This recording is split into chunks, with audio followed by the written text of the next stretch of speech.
The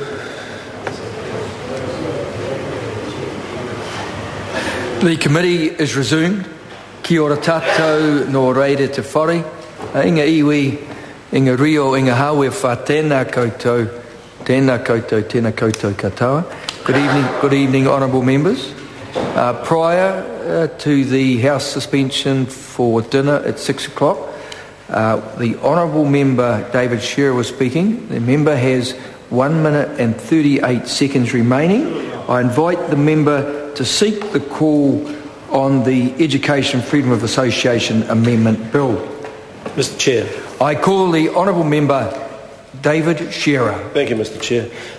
Before we broke for dinner, I was looking at the amendment that Grant Robertson had put up to the House. That was looking at, this is to insert a new clause number 10, into the Education Freedom of Association Amendment Bill. His thinking around this, as he explained it, was that after a period of 5 years, and I think it's arguable actually, but anyway, that's what it says here.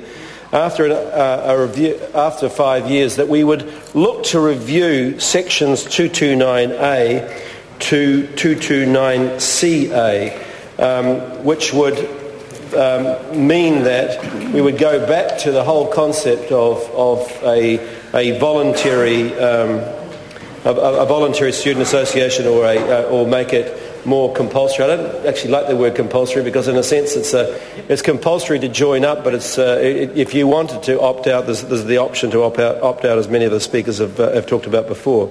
But this review, Mr. Chair, would look at the applicability of this bill that we're looking at tonight 5 years down the track.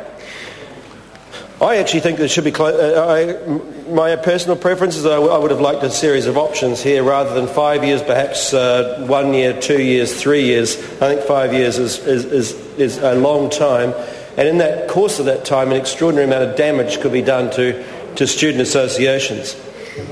But I think the important thing is that, Mr. Chair. I call the honourable member David Shearer. Thank you, Mr. Chair. I think the important thing here, Mr. Chair, is that of what exactly the review would cover. And I think what we would probably want to look at, if we were to think 5 years down the track, is what services were available from the university and students accepted and have enjoyed right now, to what services might have been may be provided in 5 years' time. What advocacy may have happened now versus what had happened in 5 years' time. I guess the question around the services is, Mr. Chair, is if the services are being provided by the Student Association, or whether they're actually being provided before by the university. Because what has happened in pretty much every one of these cases that has come where a bill of this nature has been brought in, is that in Australia, in particular, what happened was the student associations effectively collapsed, and the actual universities themselves, picked up the costs of the services, or some of the services, and not necessarily the complete menu of services that were being provided beforehand were being picked up by the universities. So the universities, in effect, were having to charge levies, or some sort of charge students for those costs.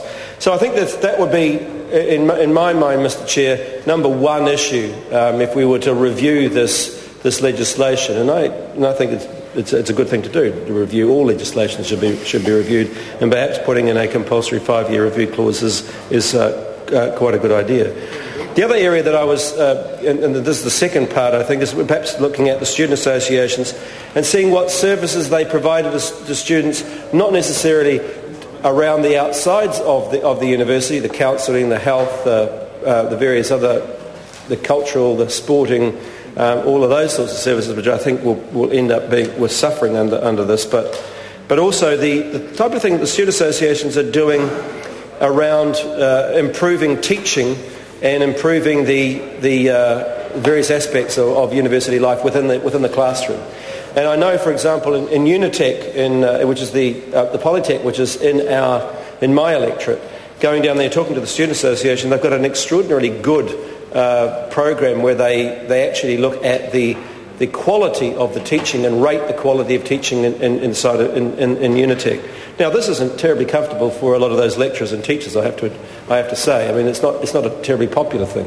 But the CEO of Unitec has agreed for this to go ahead. And what it has done, pretty much accepted by everybody, it's lifted the quality of the teaching and lifted the quality of the tuition in the lecture theatres and the classrooms and the various other labs and things that Unitec works in and around.